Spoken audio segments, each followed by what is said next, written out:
Welcome to School of the Lost Tribes Radio, where the word speaks not to the world, but to the lost sheep of the house of Israel. Clarity helps generate the lessons needed to seal the chosen before the destruction.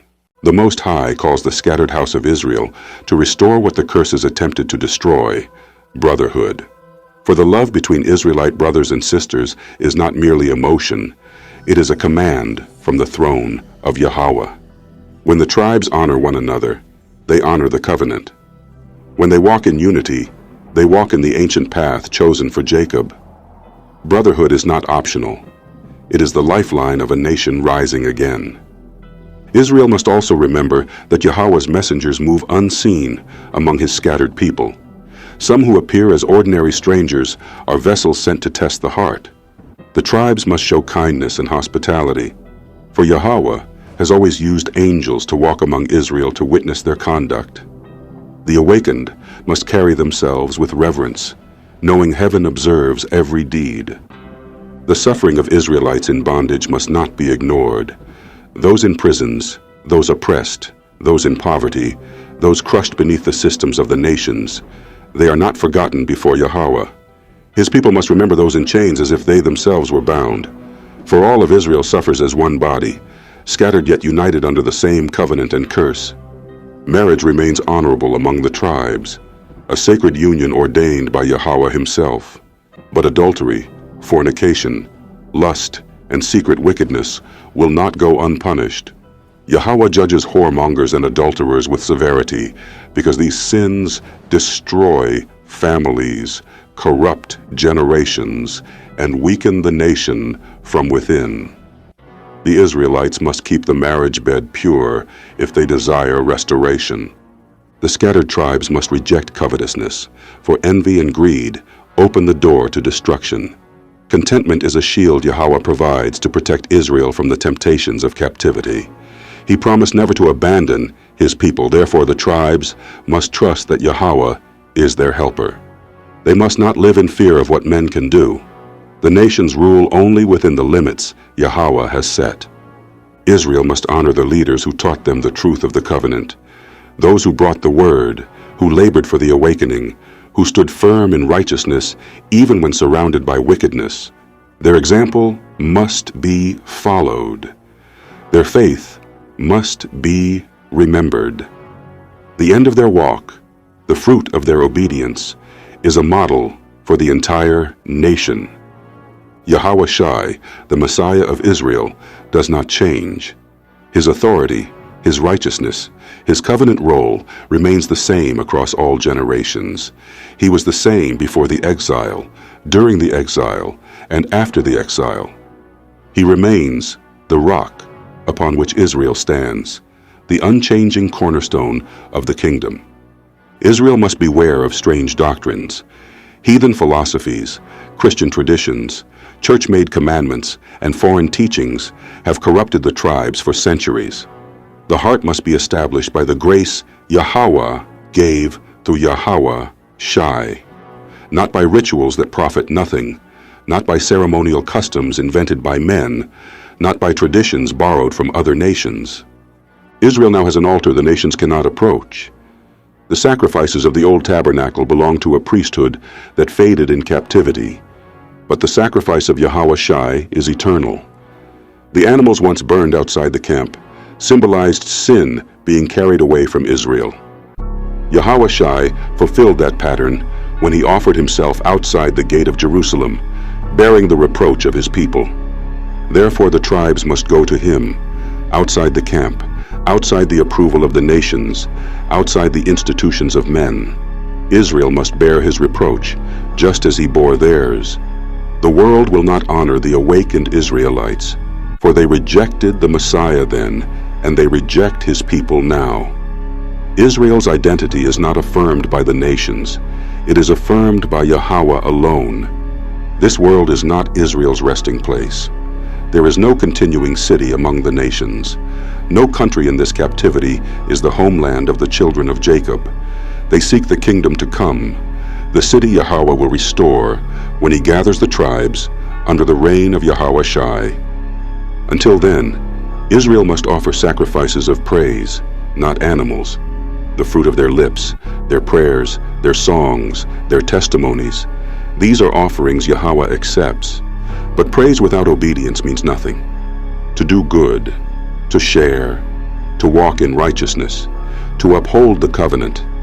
These are the sacrifices that please Yahweh. Israel must obey their spiritual leaders who watch for their souls, for those leaders must give account before Yahweh. Let them teach with joy, not grief. Rebellion against the righteous brings destruction upon the people. Order brings life. The writer urges prayer for those who labor in righteousness, seeking to live honestly before the Most High. He desires restoration between himself and the congregation, showing the importance of unity among the tribes. Yahweh, the God of peace, who raised Yahushai from the dead, the shepherd of Israel, continues to work through the everlasting covenant. He makes his people perfect in every good work. He shapes them, refines them, and restores them through the Messiah, bringing forth what pleases him. Finally, Israel is urged to receive this exhortation. These words were written briefly, but they carry the weight of heaven. The brethren in Italy send greetings, showing that the scattered Israelites lived even in foreign lands, far from their homeland, yet united by the covenant. And so the message ends with favor and mercy upon the awakened, the covenant of obedience and the great return of Israel. The house of Israel must understand that awakening is not simply knowledge, it is transformation. To rise as a holy people, the tribes must reshape their minds, cleanse their habits, and walk in the discipline required by Yahweh. For the covenant does not rest on emotion, but on obedience. Israel cannot be restored while clinging to the very sins that brought them into captivity. The Most High now calls his scattered children to a spiritual maturity that matches their identity. They cannot remain children tossed to and fro by every doctrine, every YouTube teacher, every cultural trend, every emotional impulse. The awakening demands wisdom. It demands discernment. It demands a heart anchored in truth, not drifting in confusion. The tribes were once deceived by false doctrines, doctrines that robbed them of their heritage, stripped them of their laws, and replaced their covenant with traditions of men. But now, Yahweh has exposed these lies, revealing the true lineage of Jacob through prophecy, history, and the spirit of awakening. The scattered Israelites must guard this truth fiercely, for the nations will attempt to steal it, dilute it, and twist it. Israel must now live with vigilance, knowing that spiritual forces watch their every step. Just as angels walk among the tribes unawares, so do unclean spirits stalk those who are weak in discipline.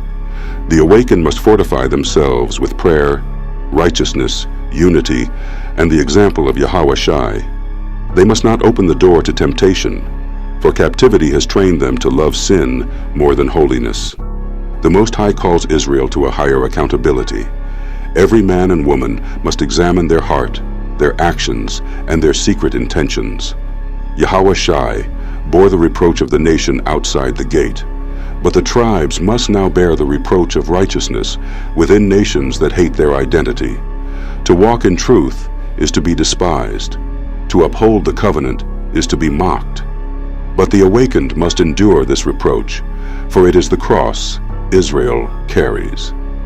Israel must remember that this world is not home. No nation of captivity is their inheritance.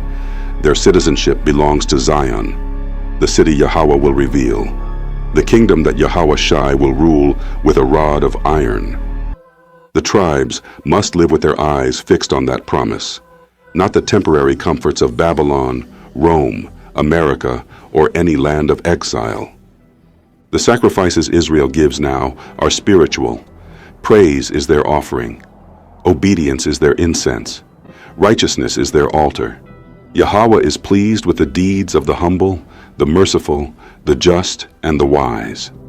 But he rejects the offerings of those who praise with their lips, yet sin with their bodies, who give with their hands, but rebel with their hearts. Leadership is essential in this awakening. The elders, teachers, and prophets who guard the nation's soul must be honored, not because they are perfect, but because Yahweh holds them accountable for every life they shepherd. Israel must walk with them in unity, not rebellion. Disobedience to spiritual authority destroys communities, families, and congregations. It divides Israel at the very moment Yahweh is gathering them. Israel must continue in prayer, for prayer is a weapon forged in the heavens. Through prayer, the chains of captivity weaken. Through prayer, curses begin to break. Through prayer, Yahweh strengthens the weak and humbles the proud. Through prayer, the nations tremble, for the Most High listens to Israel's voice. The God of peace who raised Yahushua from the dead continues his work among the tribes. He purifies, refines, strengthens, and restores the children of Jacob. Through Yahushua, he molds Israel into a nation worthy of the kingdom. Every trial, every pain, every rebuke is part of that refining. Yahweh prepares his people for perfection, shaping them according to his will. And now, the message goes forth to the scattered elect. Receive this exhortation. Do not resist it. Do not harden your heart. Do not let pride rob you of restoration. These words are not written to the world. They are written to you, the seed of Jacob, the chosen of Yahweh. The brethren across the earth, though scattered, send greetings to one another. Even now, the tribes awaken across America, the Caribbean, Africa, Europe, South America, and the islands of the sea. Their voices rise. Their identity returns. Their covenant stirs within them, and Yahweh watches. Yahushua intercedes, and heaven prepares for the final gathering. This awakening is not the end. It is the beginning of Israel's return.